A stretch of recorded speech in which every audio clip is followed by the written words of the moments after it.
Auprès du ministre de la Défense et des anciens combattants, a procédé à la remise d'équipements et à l'inauguration d'un hôpital au camp d'Assiri de Sénou. Formation, infrastructure, équipement et présence affirmée sur les théâtres d'opération.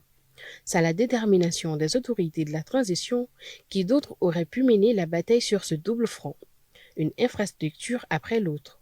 C'est aujourd'hui au tour du bataillon d'intervention rapide BIR de bénéficier d'un hôpital militaire modernisé et de nouveaux moyens roulants, visant à renforcer la prise en charge des soldats et à accroître leurs capacités opérationnelles. Au camp d'Assiri de Sénou, le ministre délégué auprès du ministre de la Défense et des anciens combattants et le chef d'état-major général des armées procèdent à la coupure du ruban inaugural avant de remettre officiellement cet important lot de véhicules.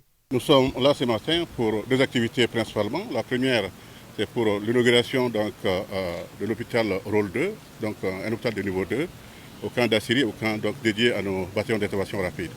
Donc, nous avons eu l'honneur de recevoir cet hôpital-là des mains du ministre délégué au nom du ministre de la Défense et des anciens combattants.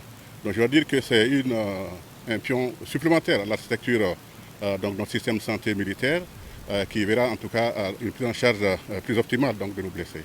Donc, ensuite, c'est un hôpital qui a un niveau de professionnalisation, un niveau d'équipement très bien apprécié, donc il permettra de prendre en compte facilement donc, nos différents blessés.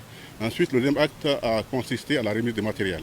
Donc vous avez vu vous-même une remise d'ambulance, et puis une remise de bus, et puis d'autres véhicules, donc double cabine. Donc tout cela rentre dans le cadre de l'amélioration de nos conditions de travail. Alors je voudrais profiter de votre micro pour remercier les plus hautes autorités, particulièrement le président de la transition, son excellence Jean Assimi Goïta, qui en tout cas fait tout ce qui est possible pour nous mettre dans les conditions les meilleures.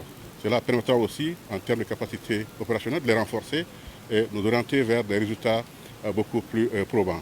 Et comme je l'ai dit tantôt, donc, le fait de pouvoir prendre en charge nos blessés de cette manière-là va contribuer non seulement au réarmement donc, du moral, mais aussi à une confiance meilleure encore des hommes donc, dans le commandement. La remise de ces véhicules constitue